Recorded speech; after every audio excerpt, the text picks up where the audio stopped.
వాదించుకోవచ్చు, ఇది హక్కు అని అతను వాదించడానికి వెళ్దాం అనుకుంటే ఇతను వాదిస్తే చెప్పండి మతోన్మాదులు ఓడిపోతారని ఇతన్నే చంపేశారు. ఈ చంపేసిన తర్వాత ఇప్పుడు ఒక మాటలో మీకు చెప్పాలంటే ప్రవీణ్ పగడాల గారు చనిపోయిన తర్వాత క్రైస్తవ లోకమంతా చాలా బాధలో ఉన్నారు. హిందువులందరూ ఆనందించారు. మీరు పాటలు వినే ఉంటారు. ఒక ఆవిడ మీ అంత వయసు ఉంటారు, పగడాలు పగిలిందా అనుకొని చాలా వ్యతిరేకంగా చాలామంది మాట్లాడారు. మాస్టర్ అంటాడు తాగేసి పడిపోయాడు అనుకొని ప్రతి ఒక్కరిని అవమానపరిచారు. ప్రతి ఒక్క క్రైస్తవుడు బాధపడ్డాడు. చివరికి ఏం తెలిసింది, ఎందుకు ఇతను చంపేశారంటే ఈ బిల్లు కోసం చంపారని తెలిసింది. కానీ దేవుడు ఊరుకుంటాడా? దేవుడు తన పిల్లల్ని వ్యతిరేకిస్తాడా? ఒక్కడు చనిపోతే 1000 మందిని దేవుడు లేపుతాడు. గట్టిగా చప్పలు కొడుతూ ప్రభు నామమును మహిమపరచండి. ఒకరిని చంపారు, వాళ్ళు 1000 మంది బయటకు వచ్చారు. అందులో ఒక కళ్ళు లేని కబోది అయిన ఒక పాస్టర్ గారు ముందుకొచ్చి, నేను ప్రవీణ్ పగడాల గారి కోసం ముందుకు వస్తాను, నేను ఆ బిల్లు కోసం వాదిస్తాను అన్నాడు. దాని డేట్ ఎప్పుడో తెలుసా? నిన్నటి దినము డేటు. అతను కోర్టులోకి వెళ్ళి ప్రవీణ్ పగడాల గారి ఆ ప్లేస్లోని, అతని పేరు ఏదో సంథింగ్ మర్చిపోయాను, అతను వెళ్ళి నిన్నటి దినం వాదించి విజయం సాధించాడు. గట్టిగా చప్పలు కొడుతూ ప్రభు నామమును మహిమపరచండి. ఈ రోజు నుండి మతోన్మాదులు వీడియోలు చెయ్యాలన్నా వాళ్ళకి ఇంక భయం పుట్టుకుంది. ఎందుకంటే వాళ్ళు ఎంతో ప్లానింగ్లు చేశారు. మీకు అర్థమైందా? ఒకరిని చంపారు, ఇంక మొత్తం ఆగిపోయింది అనుకున్నారు. దేవుడు ఆజ్ఞిచ్చాడా? మన గ్రూపులో పెట్టాను దాన్ని, చాలామంది ఇప్పటికీ స్టేటస్ పెడుతున్నారు. మన గ్రూప్లో పెట్టారు. కోర్టు వారు ఏం చేశారంటే దాన్ని రద్దు చేశారు. మనము గెలిచాము, మన దేవుడు గెలిచాడు. సువార్తని ఎవడు ఆపలేడండి. సువార్త అనేది దేవుడు మాట. పాట ఉంటుంది కదా, ప్రకటింతునయ్యా నీ సిలువ వార్త ప్రాణమున్నంత వరకు, ప్రకటింతునయ్యా నీ సిలువ వార్త. హల్లెలూయా ఆమేన్, హల్లెలూయా ఆమేన్, హల్లెలూయా ఆమేన్, హల్లెలూయా హల్లెలూయా ఆమేన్, హల్లెలూయా ఆమేన్, హల్లెలూయా ఆమేన్, యెషయా గ్రంథం 60వ అధ్యాయము 12వ వాక్యంలో ఈ మాట మనకు కనబడుతుంది. యెషయా గ్రంథము 60వ అధ్యాయం, ప్రతి ఒక్కరు తీయండి ఒకసారి. యెషయా గ్రంథము 60వ అధ్యాయము 12వ వాక్యం. ఎవరో ఒకరు గట్టిగా చదవండి, నేను త్వరగానే ముగిస్తాను. యెషయా గ్రంథము 60వ అధ్యాయము 12వ వాక్యము. ప్రతి ఒక్క క్రైస్తవుడు ఈ పాయింట్ని మనం నోట్ చేసుకోవాలి. ఈ ఏదైతే ఈ మతోన్మాదులు కానీ రాజకీయ నాయకులు కానీ మనకి వ్యతిరేకంగా బ్రతుకుతున్నారో వీరి దగ్గర మనం ఎలాగ ఉండాలి అని దేవుడు యెషయా భక్తుడి ద్వారా ఈ మాట రాయించాడు. యెషయా గ్రంథము 60వ అధ్యాయము 12వ వాక్యం. నిన్ను సేవింపనల్లని జనమైనను రాజ్యమైనను నిలవదు, అట్టి జనములు నిర్మూలము చేయబడిన. గట్టిగా చప్పలు కొడుతూ ప్రభు నామమును మహిమపరచండి. హల్లెలూయా హల్లెలూయా. యేసయ్యని సేవించనల్లని అంటే దేవుడు అంటే ఎవరికైతే కెట్టదో, అది రాజకీయ నాయకుడైనా కావుండొచ్చు. ఇందాల అంకుల్ వాక్యం చెప్తున్నప్పుడు అన్నారు కదా, మన బాస్ అయినా కావుండొచ్చు. ఏ బాసు? గుండు బాస్ కాదు. ఏ బాసు? మన పై అధికారి ఉంటాడు కదా, ఎంతటి అధికారైనా కావుండొచ్చు.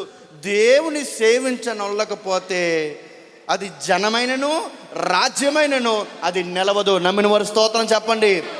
ఈరోజు 5 సంవత్సరాలు ఏలడానికి వాళ్ళు ఎన్ని ప్లానింగ్లు చేశారో. ఏమంటారు తెలుసా? ఇది మా రాజ్యం, మేము ఏలుకుంటాము, మీరెవరో, మీరు క్రిస్టియన్స్ కదా, క్రిస్టియన్ దేశానికి పారిపోండి అని ఎంత అవమానపరిచినా మన దేవుడు మనతో వాగ్దానం చేస్తున్నాడు. దేవుని నిర్మూలన చెయ్యాలి. దేవుడితో లేని వారు ఎవరైనా నీ కుటుంబంలో ఉన్నారేమో, నీ ఆఫీసులో ఉన్నారేమో, నీ వీధిలో ఉన్నారేమో, వారు ఈరోజు హ్యాపీగా బ్రతుకుతున్న ఒకానొక దినములో నరకంలో ఏడుస్తారు. అది నీ కొడుకైనా కావుండొచ్చు, నీ కూతురైనా కావుండొచ్చు, నీ భార్య అయినా నీ భర్త అయినా దేవుని నమ్మకపోతే, ఇదిగో దేవుని నమ్ముకున్నాం చూడండి, ఈరోజు మనమందరము జయం ఇచ్చే దేవుడి సన్నిధిలో ఉన్నాము. ఇది మన నమ్మకం, ఇది మన విశ్వాసం. ఎవడు ఎన్ని శ్రమలు పెట్టినా, పాట ఉంటుంది, ఎవడెన్ని తిట్టినా ఓర్చుకో ఓర్చుకో అని మంచి మాట. ఎందుకు నేను ఈ మాట మీకు పరిచయం చేస్తున్నానంటే, ఈ రాజకీయ నాయకులే కానీ మన కుటుంబీకులే కానీ ఎందరు ఏమనను నిన్ను సేవింపనాలని, ఎవరిని? దేవుని ఎవరైతే సేవించకుండా ఉంటారో, దేవుని నమ్ముకోకుండా ఎవరెవరైతే ఉంటారో, అది జనమైనను రాజ్యమైనను నిలవదు. నమ్మినారు స్తోత్రం చెప్పండి. నిన్ను ఎంత అవమానపరుస్తున్నాడు, ఒరే దేవుణ్ణి నమ్ముకొని ఉన్నాడు రా, వీడు దేవుణ్ణి నమ్ముకున్నాడు అంటే ఎంత అవమానపరిచినా అది ఇంతవరకే. కొంతకాలమే ఈ శ్రమలు, కొంతకాలమే ఈ మాటలు, అవి నిలవవు. నిలుస్తాయా? బైబిల్లో ఉంటుంది, దేవుడి మాటే స్థిరం అంట. గట్టిగా చెప్పండి, దేవుడి మాటే స్థిరము. ఈ లోక మనుషులు ఎన్నున్నను, ఈ లోకపు నాయకులు ఎంతమంది ఉన్నను, దేవుడి దగ్గర ఎవ్వడు నిలవలేడు. ఈరోజు మనం నించున్నామంటే కేవలం ఆయన కృప మాత్రమే. ఆయన వల్లనే మనం నించున్నాం. ఆయన లేనిదే మనం ఏమీ లేవండి. పాస్టర్ గారు చెప్తారు కదా, ఏటీఎం కార్డు ఉండి అందులోని డబ్బులు లేవనుకో, అది ఏ కార్డు? ఆ వేస్ట్ కార్డునే ఈరోజు దేవుడు బెస్ట్ కార్డుగా మార్చాడు. ఈరోజు మనల్ని ఒక విలువ ఇస్తున్నారంటే, విలువ లేని వారిని, అధికారం లేని వారిని, ఒక మూలన ఎక్కడో చెత్త కుప్ప దగ్గర పడిపోయిన వారిని లేవనెత్తి దేవుడు అధికారుల దగ్గర కూర్చొని పెడతానన్నాడు ప్రభు. ఎక్కడ కూర్చొని పెట్టాడు మనల్ని చెప్పండి? ఒకళ్ళు మన పక్కన కూర్చోవడమే. పేతురు అంకులు, ఒకప్పుడు మీ జీవితంలోని మీ పక్కన కూర్చోవడమే అసహించుకున్నారు కదా. ఇంకెంతమంది ఉన్నారు ఇక్కడ? చాలామందిని అసహించుకునేవారు. కంపు కంపు. ఈరోజు మీరు తయారైనట్లు వాళ్ళు తయారవ్వలేకపోతున్నారు. స్తోత్రం చెప్పండి గట్టిగా. కీర్తన గ్రంథం 30వ కీర్తన 7వ వాక్యాన్ని చదువుకుందాం. నేను త్వరగా ముగిస్తాను. కీర్తన గ్రంథము 30వ కీర్తన 7వ వాక్యాన్ని చదువుకుందాం. అమ్మా, యెహోవా దయ కలిగి నీవే నా పర్వతమును స్థిరపరిచితివి, నీ ముఖమును దాచుకొనినప్పుడు నేను కలత చెందితిని. నమ్మిన వారు స్తోత్రం చెప్పండి. కొన్నిసార్లు చాలామంది అంటారు, మీరు లేకపోతే ఎలాగండి, మీరు ఉండారండి ఈ ఫంక్షన్లోని, మీరు పెద్దలేండి, నా భార్య నువ్వు లేకపోతే ఎలాగా, నా భర్త నువ్వు లేకపోతే ఎలాగా, మా పిల్లలు ఉండాలి ఈ ఫంక్షన్లో అని అంటారా? అంటారు. అయితే ఈ భక్తుడైన దావీదు అంటున్నాడు, ప్రభువా నీవే నా పర్వతంలో స్థిరపరిచితివి, నీవు ముఖము దాచుకొనినప్పుడు నేను కలత చెందుతాను. నమ్మిన వారు స్తోత్రం చెప్పండి. ఈ మానవులు ఎవరు నీ మీద కొల్లేర చేసినా, ఈ మానవులు ఎంతమంది నిన్ను అవమానపరిచినా, ఈ మానవులు ఎంతమంది నిన్ను హేళన చేసినా నువ్వు కలత చెందాల్సిన పని లేదు. ఎందుకంటే దేవుడిని కొన్నాడు. కానీ దేవుడే నీ ముఖాన్ని చూడకుండా, దేవుడే నిన్ను పట్టించుకోకుండా కలత చెందాడు అనుకో, నువ్వేమైపోతావు?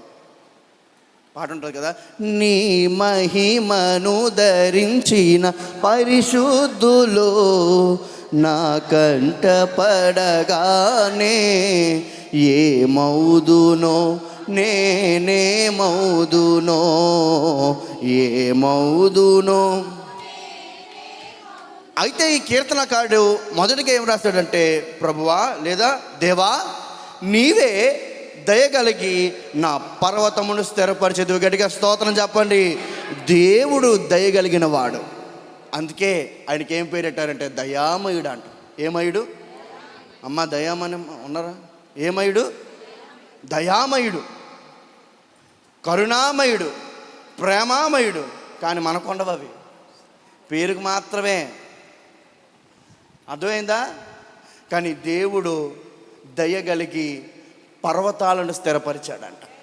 ఏ పర్వతాలు? మా కైలాసపురం కొండ ఉంది కదా, దాన్ని కాదు. అవి ఎంత గోకినా రాబది. మా ఇంటి వెనకాల స్థలం ఉంది, మీకు తెలుసు కదా. మా చిన్నప్పటి నుండి చూస్తున్నారు ఆ స్థలాన్ని. ఎంత గోకుదామన్నా డబ్బులు అయిపోతాను గోకివాళ్ళం కాదు. 1-2 సంవత్సరాల క్రితం డబ్బులు ఉన్నాయి కదా అని గోకాం. గోకి 4 గోళ్ళు వేసుకున్నాం. ఇంకా గోకితే ముందుకెళ్ళచ్చు, కానీ ఏమైపోతాయి? డబ్బులు ఇంకొండవు. ఈ కొండల కోసం నేను మాట్లాడట్లేదు. దావీదు గారు మాట్లాడుతున్న కొండ ఏంటంటే మనమే ఒక పర్వతం. నమ్మిన వారు స్తోత్రం చెప్పండి. మనమే ఒక పర్వతం. దావీదు అంటున్నాడు, ప్రభువా నీవు దయ కలిగి నా పర్వతాన్ని స్థిరపరిచావు. పర్వతము అంటే జీవితము. నీ జీవితాన్ని ఈరోజు దేవుడు స్థిరపరిచాడు. గట్టిగా చప్పలు కొడుతూ ప్రభు నామమును మహిమపరచండి. ఈరోజు నిన్ను చూస్తున్న వారందరూ అబ్బా క్రీస్తును నమ్ముకున్నాడు సబాష్ అని అంటున్నారంటే చెప్పండి, ఎవరి వలన? దేవుడు వలనే ఈరోజు నీ జీవితం స్థిరత్వంలోకి వచ్చింది. ఈరోజు నీ బ్రతుకు నెమ్మదిలోనికి వచ్చింది. ఈరోజు నిన్ను చూసిన వారు చాలామంది ముచ్చటగా అబ్బా సూపర్ అని అంటున్నారంటే కేవలం యేసయ్య వలనే. ఇంకేది లేదండి, ఇంకేది లేదు. పాట ఉంటుంది, నాదంటూ లోకాన ఏది లేదయ్యా, ఒకవేళ ఉందంటే నీదే నీవే, బ్రతుకంతా నీవే నీవే నీవే. చెప్పండి, దేవుడు ఆయన దగ్గరికి వచ్చిన వారిలోని మొదటిగా దేవుడు ఏం చేస్తాడంటే నీ బ్రతుకుని దేవుడు నిలబెడతాడు. నీ బ్రతుకుని దేవుడు స్థిరపరుస్తాడు. ఈరోజు ఎంతమంది దేవుడి మందిరాలకు వచ్చి నా బ్రతుకు బాగోలేదండి, నా బ్రతుకులో స్థిరత్వం లేదండి అని నువ్వు అడిగితే అడిగిన వారికి దేవుడు కోరికలు తీర్చే దేవుడు. ఒకసారి పవను పాస్టర్ గారి దగ్గరికి వచ్చి మీరు అందరూ వెళ్ళిపోయిన తర్వాత పాస్టర్ గారి దగ్గరికి ప్రార్థన చేయించుకుంటా అంటాడు, నాకు బుద్ధి లేదంటే బుద్ధి ఇవ్వండి ప్రార్థన చేయనని అంటున్నాడు. ఏటి లేదంటే ఆడికి ఏటి నిజంగా ఆడికి బుద్ధి లేదా? బుద్ధి లేకపోతే బట్టలు వేసుకుంటాడా? చెప్పండి. ఆడి బాధ ఏంటంటే అందరికంటే నేను తెలివైనోడుగా ఉండాలి, అందరికంటే నేను జ్ఞానంగా ఉండాలి, రాజన్న కంటే బాగా కీబోర్డ్ కొట్టేయాలి, అన్ని మైక్ సెట్లు అన్నీ పెట్టేయాలి. ఈ మైండ్ సెట్ చిన్నప్పుడు మైండ్ సెట్ ఎలా ఉంటుంది? అన్నీ నాకు బాగా తెలియాలి. తప్పు లేదా? దేవుడి దగ్గర ఎవరైనా కోరిక అడిగారంటే ఆయన సిద్ధింపజేసే దేవుడు, విడిచిపెట్టే దేవుడు కాదండి, విడనాడే దేవుడు కాదండి. ఒక ఎమ్మెల్యే దగ్గరికి వెళ్ళి సార్ ఇది మాకు కావాలి సార్ అంటే ఆడిని పేపర్ అయినా పక్కిసిరేస్తాడు. అది నేను చూశాను కళ్ళారా. ఆ కేజీహెచ్ కొండ బ్యాక్ సైడ్ మనకి ఒక స్థలాన్ని వాసుపల్లి గణేష్ కుమార్ గారు ఇచ్చేశారు. అసలు మ్యాక్సిమం చెప్పాలంటే మీరు కట్టేసుకోండి అన్నాడు. రెండోసారి వచ్చినప్పుడు మీరు ఎందుకు కట్టుకున్నారు అన్నాడు. ఆ కట్టేసుకున్న తర్వాత మన డబ్బులు ఆ కమ్మలు ఇవన్నీ పోయిన తర్వాత రైల్వేలో పాస్టర్ గారు చాలా బాధపడి మళ్ళీ లెటర్ పెట్టారు. లెటర్ పెడితే ఆ లెటర్ ఎక్కడికి వెళ్ళిపోయిందో మనకే తెలియదు, అతనికి తెలియదు. కొంతమంది మన సంఘస్థులు అందరూ వెళ్ళి ఎన్ని కష్టాలు పడినా ఎన్ని శ్రమలు పడినా ఆ ఎమ్మెల్యే దగ్గరికి వెళ్ళి శుక్రవారం ప్రార్థన ఆపుకొని మనకు కనబడినా అతను మన చూశాడా, మన పేపర్ చూశాడా? చూడరు. ఎందుకంటే వాళ్ళు ఒక స్థానంలో ఉన్నారు. చెప్పండి, వాళ్ళు ఇందులో ఉన్నారు, ఒక స్థానంలో ఉన్నారు. కానీ మనం ఆరాధిస్తున్న దేవుడు అంటున్నాడు, ఈ జనముల కంటే ప్రవక్తల కంటే చక్రవర్తుల కంటే గొప్ప చక్రవర్తి మనం ఆరాధిస్తున్న యేసయ్య. గట్టిగా చప్పలు కొడుతూ ప్రభు నామమును మహిమపడదాం. ఆయన దగ్గరికి వస్తే ఆయనతో ఒక్క తీర్మానం చేసుకుంటే సమస్తము సాధ్యం చేయగలిగిన దేవుడు. ఇంకొక మాటలో చెప్పాలంటే నీ జీవితం ఎంతవరకు బ్రతుకుతున్న బ్రతుకంతా కేవలం యేసయ్య ఇచ్చినదే. ఆయన బ్రతుకు వల్లే ఈరోజు మనం చక్కగా బ్రతకగలుగుతున్నాం. ఆయన మనకు ఇచ్చిన ఈ జీవితం వల్లనే దేవుడు దయగలిగి ఈ పర్వతాన్ని లేదా ఈ మనిషిని దేవుడు స్థిరపరిచాడు. దేవుడు స్థిరపరచలేని జీవితం వ్యర్థమేంటి? దేవుడు బలపరచలేని సేవకుడు కూడా వ్యర్థమేంటి? ఈరోజు చాలామంది సేవకులనే ముసుగులో విశ్వాసులనే పేరుతో ఎంతోమందిని అవమానపరుస్తూ ఎంతోమందిని దిగజారుస్తూ మాట్లాడుతున్నారు. కానీ దేవుడు సేవకుడుకున్న లక్షణం ఏంటంటే దేవుడు స్థిరపరిచిన వాడిని ఎవ్వడు కిందకి లాగలేడు. యోబుని ఎంత కిందకు లాగుదామని సాతాను కూడా టార్గెట్ చేసినా ఒకటే అడిగాడు దేవుడి దగ్గరికి వచ్చి, యోబు నువ్వు ఆ కంచి తీస్తేనే కానీ నేను యోబును ముట్టలేను. మీకు అర్థమైందా? ప్రభు దగ్గరికి వచ్చిన తర్వాత దేవుడు ఒక జీవితాన్ని స్థిరపరిచిన తర్వాత నిన్నెవ్వడు ముట్టలేని ఒక కంచిగా దేవుడు మారుస్తాడు. గట్టిగా స్తోత్రం చెప్పండి. నిన్నెవ్వడు ముట్టలేడు, నిన్నెవడో తాకలేడు. అటు టార్గెట్ యోబే. సాతానుకు టార్గెట్ అంటే యోబే. యోబుని ఎప్పుడు నాశనం చేద్దామా, యోబుని ఎప్పుడు ముట్టదామా, యోబుని ఎప్పుడు పతనంగా చూద్దామా. ఈరోజు నువ్వు బాగుంటే దేవుడు చూడగలుగుతాడేమో, కానీ ఈరోజు నువ్వు బాగుంటే నీ వారే చూడలేరండి. ఈరోజు నువ్వు బాగుంటే ఈరోజు చాలామంది మందు తాగుతూ, చాలామంది డ్రగ్స్ తీసుకుంటూ, చాలామంది వ్యభిచారంలో తిరుగుతూ ఉంటున్నప్పుడు నిన్నెవ్వరు నువ్వు మంచోడు కాదురా అని అనరు. ఈరోజు నువ్వు బాగుపడిన తర్వాత, దేవుడి మందిరంలోకి వచ్చిన తర్వాత ఆ పాత విషయాలు పెట్టి దెబ్బతున్న వారు చాలామంది ఉంటారా లేరా? మనవారే. ఇది ఎలాంటోడో తెలుసా, ఇది ఎలాంటిదో తెలుసా, అక్కడ ఉండేవారు, ఇక్కడ తిరిగేవారు మనవలే. కానీ యేసయ్య అలాంటి వాడు కాడు. వ్యభిచారిని కూడా దేవుడు ఏంటన్నాడు తెలుసా? అమ్మా. చెప్పండి, ఏమన్నాడు దేవుడు? అమ్మా. అమ్మా అని అనగానే ఒకటే మాట అన్నాడు, అమ్మా నిన్ను ఎవరైనా రాయితో కొట్టారా, నీ మీద ఎవరైనా చెయ్యేశాడా అంటే లేదు ప్రభు అన్నది. దేవుడు అన్నాడు, నేను కూడా నిన్నేమి అన్ను, సమాధానముగా వెళ్ళు. దేవుడికి అధికారం ఉందండి. మానవుల మీద దేవుడికి అధికారం ఉంది. ఆమెను ఏదైనా చేయగలుగుతాడు దేవుడు. కానీ దేవుడు ఎందుకు క్షమించాడంటే ఆయన క్షమించాడు కాబట్టి ఆయన క్షమాగుణము మనలో చూడాలని దేవుడు కోరుకుంటున్నాడు. ఈరోజు క్షమించే గుణం ఎవరికీ లేదు. ఒకరిని అవమానపరిచి ఆ ఆనందాన్ని కోరుకుంటూ వీరి బ్రతుకు ఎలాగుంది, వీరి జీవితం ఎలాగుంది, ఎలాంటి బ్రతుకు, అలాంటి బ్రతుకు అని మన సంఘంలో కూడా ఎవరైనా ఉంటే మారండి. నువ్వు చూస్తున్న వ్యక్తే కావచ్చు, నువ్వు ఏదైతే ఆ మనుషులని అవమానపరుస్తున్నావో, వీళ్ళు అప్పుల పాలైపోయారు, వీళ్ళు తెప్పల పాలైపోయారు, వీళ్ళు బ్రతికెంతే, వీళ్ళ పిల్లలెంతే అని ఎవరైనా అవమానపరుస్తున్నారేమో, మీరు అవమానపరుస్తున్నారు చూడండి, వాటిని దేవుడు ఆశీర్వాదాలుగా వాళ్ళకి మారుస్తున్నాడు. తృప్తి లేక అశాంతితో బ్రతుకుతున్న మనల్ని దేవుడు స్థిరపరిచి ఈరోజు మే నెల ఏ తారీఖు నాకే తెలియదు కానీ అమ్మా నీ 4వ తారీఖు వరకు దేవుడు నిన్ను స్థిరపరిచాడు. కేవలం యేసయ్య కృపే. మరి దేవుడు థ్యాంక్స్ చెప్పాలి కదా, ప్రభుని మహింపరచాలి కదా. మరి ఆరాధిస్తున్నప్పుడు ఎందుకు అలా మౌనంగా ఉండిపోతారు? మనకు వచ్చిన పాట అయినా రాని పాట అయినా ప్రభువుని ఆరాధిస్తున్నప్పుడు నీ నోరారా పాడుతూ ఉండాలి. బైబిల్ గ్రంథం ఉంటుంది, నీ నోటిని బాగుగా తెరువుము దానిని నింపేదని అన్నాడు ప్రభు. దేంతో నింపుతాడు? బూతు మాటలా, పోకిరి మాటలా, ఆ ఇంటి కబుర్లు ఈ ఇంటి కబుర్లు అక్కడ ఎక్కడ చుచ్చు పెట్టేసి పాడుతుంటాం కదా. ఆ ఇంటి సంగతులన్నీ మోసవా, ఆ ఇంటి సంగతులన్నీ ఈ ఇంటికి మోసవమ్మా, పొరుగింటి విషయాలన్నీ చాటింపు వేసేవా. నెక్స్ట్ ఎక్కడ మాటలు అక్కడ పెట్టి అమ్మా ఎలాగెలగా రాజు ఎలాగమ్మా చెప్పు, ఎక్కడ మాటలు అక్కడ పెట్టి, సుగుణా నీకు తెలుసా నీ కొడుకు అక్కడ తిరుగుతున్నాడు, ఆడు తిరగపోయినా వాళ్ళ అమ్మ ఎలా చూస్తుంది ఇప్పుడు ఇన్ని చెప్పండి. ఎక్కడ తిరిగేసి వచ్చావురా నువ్వు? అమ్మ నేను ఎక్కడికి వెళ్ళలేదమ్మా, మేడమని ఉన్నానమ్మా. వాళ్ళ అమ్మ ఎలా చూస్తుంది? ఎవరు పెట్టారు పొల్లా? చెప్పండి, ఎవరు పెట్టారు? మధ్యలో ఉన్న వ్యక్తి. అందుకే మధ్యలో ఉన్న వాళ్ళు ఎప్పుడు నమ్మకూడదు. మధ్యలోని ఉన్నోళ్ళతో ఉంటే మధ్యలో దొరివేనంట. ఇక్కడ మాటలు అక్కడ పెట్టి మంచిని చెడుగా తిప్పి రెచ్చగొట్టే పనులే మానమ్మా, చిచ్చు పెట్ట మాకే చిన్నమ్మా. ఎవరు పెడుతున్నారు చిచ్చులు? ఎవరు పెడుతున్నారు మాటలు? ఈ మాటలన్నీ ఎలా వెళ్ళిపోతున్నాయి అంటే మనోలే, మనం అనుకున్నోలే.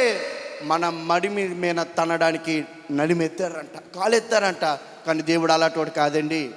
దేవుడు అవమానాలు కూడా ఆశీర్వాదాలుగా మార్చే దేవుడు. ఎంతమంది ఆయన మీద కాలెత్తినను, ఎంతమంది ఆయన మీద చెయ్యేసినను, ఎంతమంది ఆయన ఉమ్మేసినను ఓర్చుకున్నాడు. ఈరోజు సహనంతో మన పర్వతాలను, మన జీవితాన్ని దేవుడు స్థిరపరిచి నించోబెట్టాడు. ఆయన జీవితం కోసం ఆయన ఎప్పుడు చూసుకోలే, ఆయన బ్రతుకు కోసం ఆయన ఎప్పుడు చూసుకోలేదు. కేవలం నా వారు ఏమైపోతారో, నన్ను నమ్ముకున్న వాళ్ళు ఏమైపోతారో అని దేవుడు కోరుకున్నాడు. ఈరోజు చాలామంది చంటి పిల్లలు కూడా, ఈరోజు చాలామంది దేవుడు నమ్ముకున్న పిల్లలు కూడా లోకంలో పడిపోతున్నారు. ఒక్క ఆనందకరమైన మాట ఏంటంటే ఈ నూతన సంవత్సరంలో 3 యవనస్తులు బాప్తీసం తీసుకోబోతున్నారు. వారు 3 బట్టి ప్రభుకి గట్టిగా చప్పలు కొడుతూ స్తోత్రాలు చెప్పండి. హల్లెలూయా. కొన్ని సంవత్సరాలుగా యవనస్తులు ఉన్నారు కానీ వారు లోకంలోకి వెళ్ళిపోతున్నారు. కానీ దేవుడు వీళ్ళు 3 పట్టుకున్నాడు. ఒక మాట చెప్తున్నాను, నీ పిల్లలు యవనంలోని దేవుడితో లేకుండా లోకంలో ఉన్నారని వాడిని చూసుకుంటూ వీళ్ళేం బతుకుతారులే, వీళ్ళు ఏదో రోజు అక్కడికి రావాల్సిందే కదా అని ఎవరైనా అవమానపరిస్తే సేవకుడు వెండేమో, వారు వెండరేమో, చూచుచున్న దేవుడు వింటున్నాడు. నీ బ్రతుకు బాగోలేదేమో, సరి చేసుకోలేకపోయావు, దేవుళ్ళో సరి చూసుకో. అంతేగాని ఇంకొకరు బ్రతుకుల్లోనికి దూరడానికి నీకెవరు అధికారం ఇచ్చారు? ఇంకొకరిని అవమానపరచడానికి నీకు ఎవరు అధికారం ఇచ్చారు? దేవుడే అవమానపరచలేదని ఇందాక చెప్పాను కదా. దేవుడు ఏమని పిలిచాడమ్మా? అమ్మా ఇంక నువ్వు సమాధానంగా వెళ్ళాడు. నువ్వెవరు అవమానపరచడానికి? ఆ ముగ్గురు కోసం అనుదినం మీరు ప్రార్థన చేయండి. ఈరోజే కాదు, ఇంకా ముందుకెళ్తున్నప్పుడు తన కుటుంబంతో పాటు ఈ సంఘాన్ని దేవుళ్ళో ఎత్తి పెట్టుకునే వారసులుగా వారు మార్చబడాలి. అంతేగాని వెనక్కి లాకండి. అది తల్లిదండ్రులే కావుండొచ్చు, బంధుమిత్రులే కావుండొచ్చు, సంఘ బిడ్డలే కావుండొచ్చు. ఎప్పుడైతే మనం ప్రోత్సహిస్తూ ముందుకు వెళ్తూ ఉంటామో నీ బిడ్డల కంటే వారి దేవుళ్ళో వాడబడాలి. అదే మనం కోరుకోవాలి. ఒక మాటలో చెప్పాలంటే, నేను చిన్నప్పటి నుండి దేవుడు వాక్యాన్ని వింటూ, పాటలు పాడుతూ, మ్యూజిక్ ట్రాక్లు పాడుతూ ఇవన్నీ చేసుకుంటునేవాడిని. కానీ నేను 10th క్లాస్కి వచ్చినంత వరకు నేను చిన్న వాక్యం కూడా ముట్టుకునేవాడిని కాదు. పాస్టర్ గారు ఎవరిని బలపరిచారండి? ఎవరిని బలపరిచారు? సంఘ బిడ్డలనే బలపరిచేవారు. మమ్మల్ని అసలు పట్టించుకునేవారు కాదు. వచ్చిన పక్కన కూర్చోరు అనేవారు. కానీ ఈరోజు ఎందుకు బలపరుస్తున్నారు? ఒక రాత్రి కొన్ని క్లిష్టమైన పరిస్థితులు పాస్టర్ గారి దగ్గరికి వచ్చిన తర్వాత, ఆ రాత్రి పాస్టర్ గారు నన్ను ఇంట్లో కూర్చొని పెట్టారు. ఫ్యామిలీ ప్రేయర్ అయిపోయిన తర్వాత ఒకటే మాట అన్నారు. మీ అందరికీ తెలుసు సదానంద్ పాల్ పాస్టర్ గారు. అతనికి డాడీకి బాగా స్నేహం, ఇంతంత కాదు, బాగా దోస్తులు. ఇంత దోస్తులు ఎప్పుడైతే సదానంద్ పాల్ పాస్టర్ గారు హార్ట్ అటాక్తో చనిపోయారో, ఆ అప్పుల భారం అంతా పాస్టర్ ప్రసన్న కుమార్ గారు, అంటే సదానంద్ పాల్ పాస్టర్ గారు కొడుకు, చిన్నోడు, నా అంత ఏజ్ ఉంటుంది. అప్పుడు తన తండ్రి చనిపోయిన తర్వాత ఈ అప్పుల భారము, ఈ సంఘ భారము అంతా అతని మీద పడిపోయి మా డాడీ దగ్గరికి వచ్చి ఏడ్చేవాడు. ఆ కుర్రాడు ఏడ్చి, అంకుల్ ఏం చేయాలి అంకుల్, నా పరిస్థితి ఏంటి అంకుల్, మా నాన్న కూడా నాకు చెప్పడానికి ఏమీ లేదు అంకుల్, మీరు బలపరచండి అంకుల్. మీకు అర్థమైందా? తండ్రి లేడు, ఎలా ఉండాలి, ఏం చేయాలి అని చెప్పడానికి. అప్పుడు ఆ రాత్రి పాస్టర్ గారు ఒకటే మాట చెప్పారు. ఎంతమందికు సంఘం మనల్ని చాలా బలపరిచింది. ఈరోజు నువ్వు లేవాలి ప్రభు కోసము. నేను నిన్ను బలపరుస్తాను. నేను ఉన్నంత కాలము నేను నిన్ను వాడుబెట్టుకునే బాధ్యత దేవుడు నాకు ఇచ్చాడు. నువ్వు లెగిస్తే నేనున్నాను కాబట్టి నీకు నేను సపోర్ట్ చేస్తాను. నువ్వు ఎలాంటి చెడిపోయిన వాడివైనా దేవుడు నిన్ను బాగు చేస్తాడురా అని ఒకటే మాట చెప్పారు. ఆ రోజు తీర్మానం చేసుకున్నాను. మీ అందరికీ తెలుసు ఈరోజు ఎంతలా దేవుడు వాడుకుంటున్నాడో, ఏ స్థానంలో ప్రభు ఉంచాడో. ఎందుకు నేను ఈ మాట చెప్తున్నానంటే, గర్వం కోసం కాదు, అధికారం కోసం కాదు, కానీ దేవుడు మాటకు లోబడితే అది ఎలాంటి వారిని ప్రభు హెచ్చిస్తాడు. నిన్ను హెచ్చించలేడా? నిన్ను ఆశీర్వదించలేడా ప్రభు? ఈరోజు ఆశీర్వదించి నీ పర్వతం అనే నీ జీవితాన్ని దేవుడు స్థిరపరిచినందుకు దేవుడికి స్తోత్రం చెప్పండి. ప్రభువానికి స్తోత్రం అని చెప్పండి. స్తోత్రం అని చెప్పమన్నాను. నా జీవితాన్ని స్థిరపరిచినందుకు స్తోత్రం అని చెప్పండి. అలా మనం ప్రభుడు స్తుతిస్తున్నప్పుడు సాతాను కూడా ఏదైనా నీ మేము టార్గెట్ చేసుకున్నాడు అనుకో, ఆడ అడ్రస్ లేకుండా పారిపోతాడు. అందుకే నేను ఇప్పుడు చెప్తూ ఉంటాను, రెల్లివిధుల వాక్యం చెప్తున్నప్పుడల్లా, నువ్వు ఇంటి నుండి బయటికి వెళ్తున్నా, ఎక్కడికి వెళ్తున్నా, ఏం చేస్తున్నా, నువ్వు మనసారా దేవుడికి స్తోత్రాలు చెప్పుకున్నావు అనుకో, ఏ సాతాను కూడా నిన్ను ముట్టలేడు. నోరారా ఏముండాలి? స్తుతి ప్రభువానికి స్తోత్రం, ఎంతవరకు నన్ను కాపాడు, నీకు స్తోత్రం అనుకోని బయటికి చెప్పకూడదు. ఇప్పుడు ఆటోలో కూర్చున్న తర్వాత ప్రభువానికి స్తోత్రం అన్న పక్క వాళ్ళంతా డిస్టర్బెన్స్ అయిపోతారు. అర్థమైందా? ఫాస్ట్గా చెప్తూ ఉంటారు కదా, ఒక గుర్రానికి ఆడు ఏటి నేర్పించుకున్నాడు, ముందుకెళ్ళాలంటే హల్లెలూయా, బ్రేక్ ఆగాలంటే ఆమేనని చెప్పాలంట. వీడు ఎలాగ అవ్వడం బట్టే అది దూకేసింది. ఏ టైంలో చెప్పాలనేది వీడికి అర్థం కాలేదు. మీకు అర్థంగా ఒకటే మాట, మనసారా ప్రభుని మన స్తోత్రాలు చెప్పుకుంటే ఎవరికో వినబడాలని ప్రార్థన చేయవసరం లేదండి. నువ్వు గదిలోనికి వెళ్ళి మోకరించి గోడ తట్టు తిరిగి దేవుడికి ప్రార్థన చేసినను దేవుడు నీ ప్రార్థన ఆలకిస్తాడు. నీ ప్రార్థన ఆలకించే దేవుడు, నీ పక్షాన దేవుడు ఉన్నాడు. ఎప్పుడు కృంగిపోకండి. వాళ్ళు అవమానపరిచారు, వీళ్ళు అవమానపరిచారు. ఇంకొక మాట నేను ఎందుకు మీకు పరిచయం చేశానంటే, ఎంతటి రాజకీయ నాయకులైనా, ఎంతటి చక్రవర్తులైనా దేవుడి దగ్గర బెండ్ అవ్వాల్సిందే. హల్లెలూయా.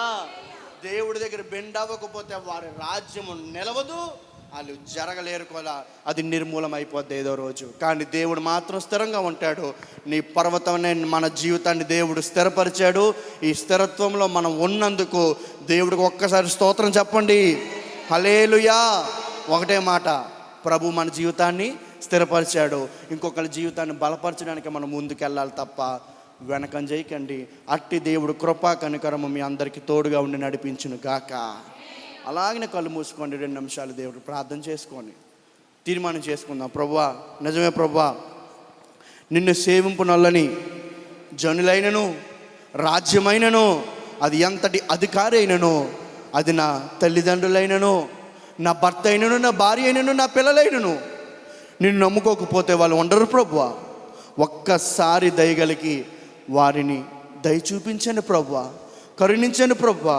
ఈరోజు నా పర్వతం అనే నా జీవితాన్ని మీరు స్థిరపరిచారు. మీరు లేకపోతే నేను లేని ప్రభువా, మీరు లేకపోతే ఈ బ్రతుకు లేదు ప్రభువా అని ప్రభుకు ప్రార్థన చేసుకుందాం. హల్లెలూయా, హల్లెలూయా. అందరం ప్రార్థన చేసుకుందాం. హల్లెలూయా, హల్లెలూయా, హల్లెలూయా, హల్లెలూయా, హల్లెలూయా. దేవుడు మనతో మాట్లాడిన మాటలు బట్టి 1-2 నిమిషాలు ప్రతి ఒక్కరు ప్రార్థన చేసుకుందాం. బయటికి చేయాలి, ప్రార్థన చేసుకుందాం. 1-2 నిమిషాలు.